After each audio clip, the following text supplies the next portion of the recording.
the thing about these comments is that everyone goes on about Jesus looking like a white man in art and things like that. And like, oh, Jesus was a Jew, he's from the Middle East. Yes, we know historically he was a Jew from the Middle East. You know, probably looked less like this and more like this, according to science and archaeology and other fancy techniques they've done to try and find out what people look like in 2,000 years ago. But that's kind of beside the point, because apart from like theologically, Jesus is ascended, he's glorified, and probably doesn't look the same as he did when he was on earth as in sort of a human body, because he's resurrected, he's changed, and the body's been glorified, and while he might potentially retain the way he looked, but I mean, the disciples did recognize him sometimes post-resurrection. He's also ascended and glorified and may not still retain that sort of Middle Eastern skin tone. But even if he does, every culture has depicted Jesus in a way that is recognizable to themselves. It's like relatable. They've made icons and paintings and artwork in a way that looks like the people who worship him.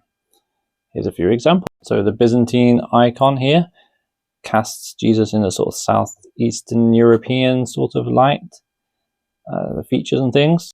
You then have Korean Jesus on the cross in South Korea. Here is a Chinese depiction of Jesus' baptism.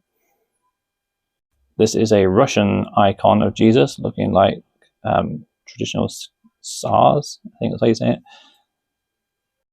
And then in Africa, you've got the crucifixion scene depicted in traditional African art.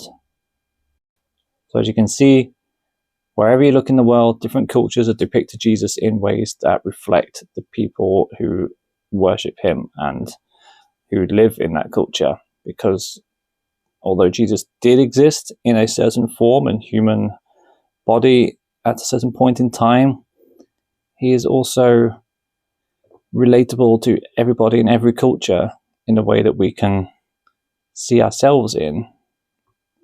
And I mean, that is sort of part of the whole thing, is that he's a God who is there for all, because we are made in the image of God. And so we should be able to see ourselves reflected in Jesus. And that obviously comes out through Christian artwork. So these stupid ideas of, or comments like, oh, white man in a dress, I mean, for one, it's a robe as well. But it also doesn't really matter,